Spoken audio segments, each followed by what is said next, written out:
देखिए, आपका जो प्रश्न है निश्चित तौर पर बहुत सुंदर प्रश्न है। मैं डॉक्टर जयप्रकाश पालीवाल सबसे पहले तो बरेली और बरेली क्षेत्र के आसपास के लोगों का बहुत अभिवादन करता हूँ और स्वयं की ओर से और अस्पताल की ओर से सबको होली की बहुत मंगलमयी शुभकामनाएं देते हुए सबका स्वागत अभिवादन करता हूँ। और जैसे ही मौसम में बदलाव आता है हर वर्ष इन्हीं दिनों में इन्फ्लुएंजा या जुकाम या जिसे हम खासतौर पर सर्दी खांसी जुकाम का बोलते हैं, इस तरह की किसी किसी बीमारी का प्रकोप जरूर होता है। अब की बार इन्फ्लुएंजा ए का एक प्रकार, वायरस का प्रकार जो H3N2 के नाम से जाना जाता है, हिंदुस्तान भर में इसके ज्यादा मरीज देखने को मिल रहे हैं। अचानक इनके मरीजों की संख्या बढ़ी है जो चिंता का विषय है, लेकिन मृत्यु दर बहुत कम होने के कारण हम कहीं कहीं बेफिक्र भी है। लेकिन फिर भी हम क्यों बीमार रहें?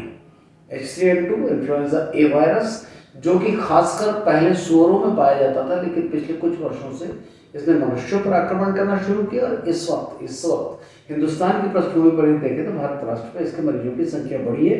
हमारे क्षेत्र में भी यदि हम देखें तो खासकर भोपाल और मैं बरेली में भी देखता हूँ, ऐसे रोगियों की संख्या अचानक बढ़ी है जिनको अचानक बहुत तेज सर्दी लग के, ठंड लग के बुखार आता है और पूरी बॉडी में जगह, पूरे शरीर में जकड़न होती है, पूरा शरीर बहुत कमजोर जर्जर सा हो जाता है और ऐसा बेजान सा शरीर होता है। उसके साथ साथ खांसी की शुरुआत होती है और ये खांसी बहुत लंबे समय तक चलती रहती है। आज की तारीख में यदि हम इस वायरस की बात करें तो इससे चलने वाली खांसी कई बार 3 से 4 सप्ताह तक भी ले लेती है। लेकिन इससे इसी कारण मिनी कोरोना के नाम से भी लोग जानने लगे हैं या मिनी कोरोना के नाम से लोग पुकारने लगे। ये चिकित्सकों का शब्द नहीं है, ये आम जनमानस और सोशल मीडिया की उपज है जिसे मिनी कोरोना कहा जाता है।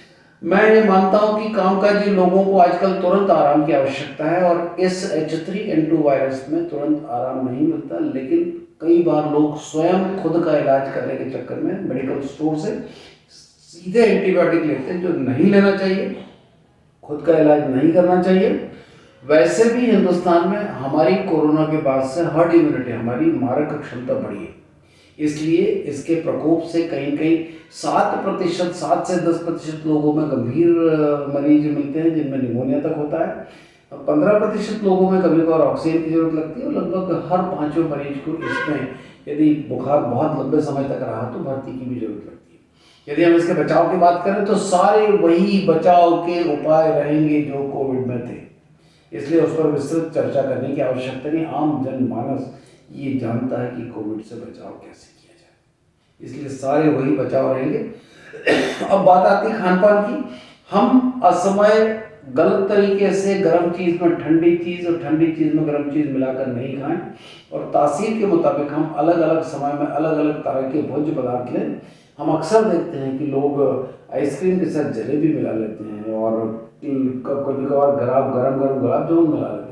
इस तरह की चीज़ें नहीं होना चाहिए। ठंडे समय में खासकर रात को रायता और ठंडा दही वगैरह इत्यादि नहीं लेना चाहिए। सामान्य परिस्थितियों में जो सामान्य सावधानियां उन्हें रखना चाहिए।